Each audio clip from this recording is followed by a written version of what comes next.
এইটো প্ৰগ্ৰেমটো হৈছে আমাৰ অসম তৃণমূল কংগ্ৰেছ গোটেই অসমতে তৃণমূল কংগ্ৰেছ গাঁৱে ভূঞে হৈছে আৰু গহপুৰতো আমি তৃণমূল কংগ্ৰেছ আৰম্ভ কৰিছোঁ আৰু আজি প্ৰায় 200 মানুহ লৈ আমি তৃণমূল কংগ্ৰেছৰ গহপুৰ সমষ্টিৰ কাৰ্যালয় আজি আমি ইয়াত উদ্বোধন কৰিলোঁ আৰু এতিয়া অসমৰ বাকী ঠাইত যেনেকৈ ৰাইজে তৃণমূলক আঁকোৱালি লৈছে গহপুৰতো মই দেখিছোঁ ৰাইজে তৃণমূলক আঁকোৱালি লৈছে। এতিয়া কোনো বিকল্প নাইকিয়া ৰাইজৰ বিজেপিৰ বিকল্প বিচাৰিছে বিকল্প একো নাইকিয়া ৰাইজে এতিয়া তৃণমূল কংগ্ৰেছকেই একমাত্ৰ বিকল্প বুলি ভাবিছে। হয়, আজি আপুনি কংগ্ৰেছৰ পৰা তৃণমূল কংগ্ৰেছত যোৱাৰ উদ্দেশ্য কি আছে?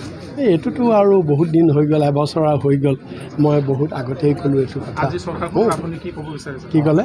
আজি চৰকাৰখন আপুনি কি ক'ব বিচাৰে যিটো GST কিবা কিবি চলি আছে ইমান টেক্স?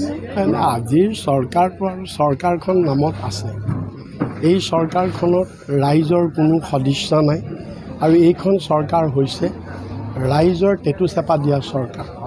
চব পিনৰ পৰা ৰাইজক আজি হাৰাশাস্তি কৰিছে চৰকাৰ।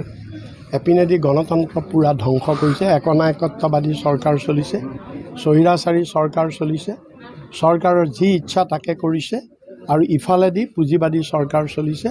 বস্তুৰ দাম দৰৰ পৰা ধৰি আজি ৰাইজৰ ওপৰত যি ধৰণৰ হাহাকাৰ হৈছে, এনেকুৱা অবৰ্ণনীয় অত্যাচাৰ ইয়াৰ আগতে কোনো দিন কোনো চৰকাৰৰ আমোলত ভাৰতত হোৱা নাছিল, অসমত হোৱা নাছিল।